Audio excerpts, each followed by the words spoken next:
Assalamualaikum warahmatullahi wabarakatuh.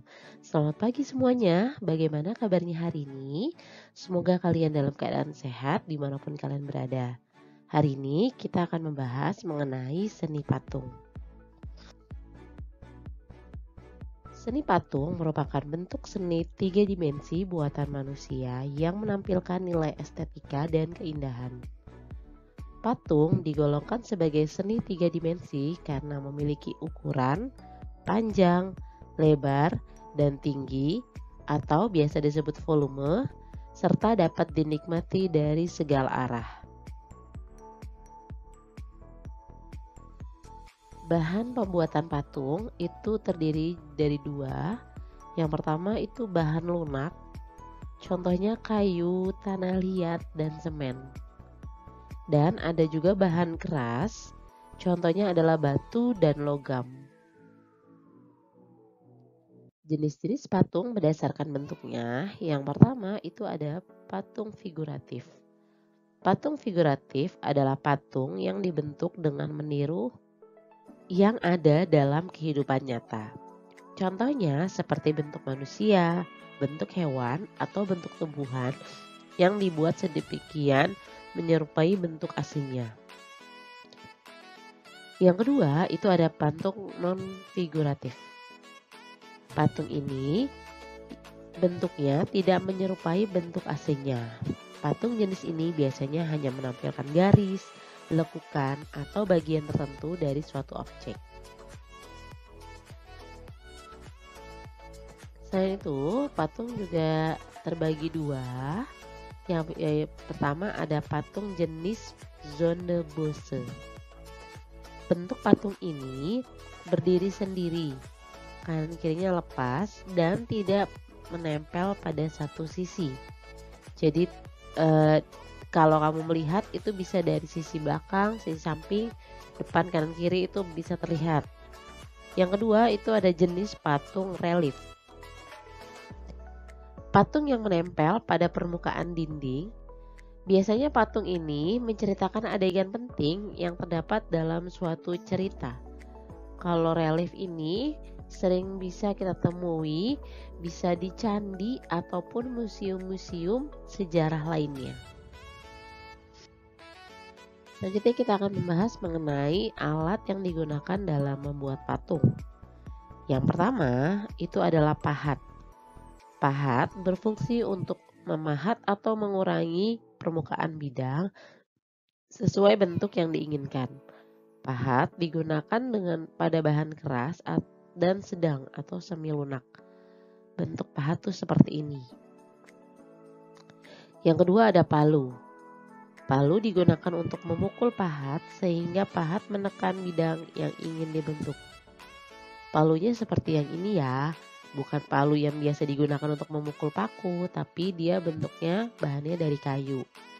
Dia kalau yang menggunakan yang palu yang biasa itu pasti akan sulit karena dia tekannya terlalu besar. Karena untuk memahat saja jadi gunakan yang dari bahan kayu. Yang selanjutnya itu ada tang. Tang digunakan untuk membengkokkan, mengencangkan, dan memotong kawat. Tang berguna pada saat membuat patung yang menggunakan rangka kawat. Ini jenis-jenis tangnya ya, jadi nggak hanya satu jenis. Jadi ada yang buat motong, ada yang buat membengkokkan, ada yang buat mengencangkan. Yang selanjutnya sendok adonan. Sendok adonan digunakan untuk mengambil adonan dan menempelkan pada kerangka patung. Ini bentuk dari sendok adonannya. Yang selanjutnya adalah butsir. Butsir digunakan untuk mengukir bahan lunak. Bentuknya seperti ini. Ini yang dinamakan butsir.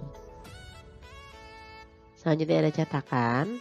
Cetakan digunakan untuk membuat patung dengan teknik cetak menggunakan bahan cor seperti logam. Nah, cetakan ini bentuknya biasanya lebih besar daripada yang ingin kita bentuk. Di sini contohnya ingin membuat apel, ini adalah cetakannya. Dan yang terakhir, alat membuat patung adalah meja putar.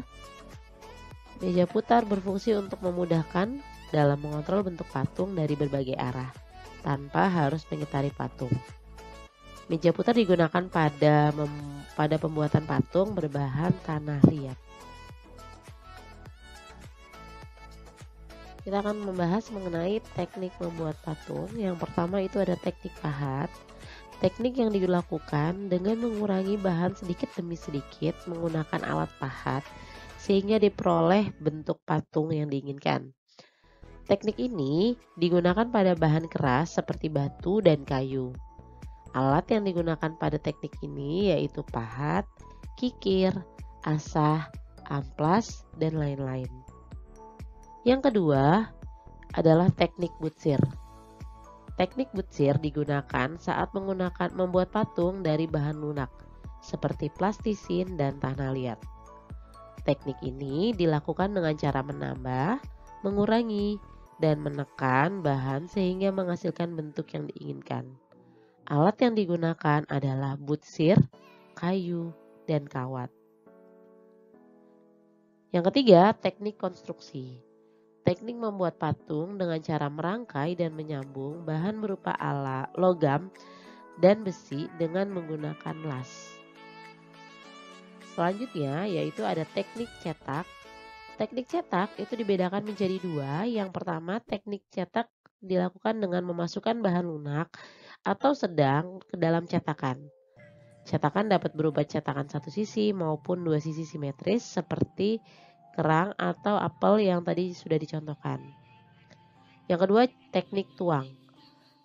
Teknik membuat patung dengan cara mencairkan bahan kemudian menuangkannya pada cetakan. Bahan yang digunakan biasanya bahan cair atau yang bisa dicairkan seperti semen, fiberglass, perunggu, dan emas. Yang terakhir yaitu teknik merangkai. Teknik ini membuat patung dengan cara merangkai berbagai macam bahan. Sekian penjelasan dari Bu Anggit mengenai seni patung. Silahkan kalian kerjakan evaluasi ini di buku tulis kalian masing-masing dan kumpulkan melalui Google Classroom-nya ya. Bu Anggit tunggu tugasnya. Sampai bertemu di video selanjutnya. Wassalamualaikum warahmatullahi wabarakatuh.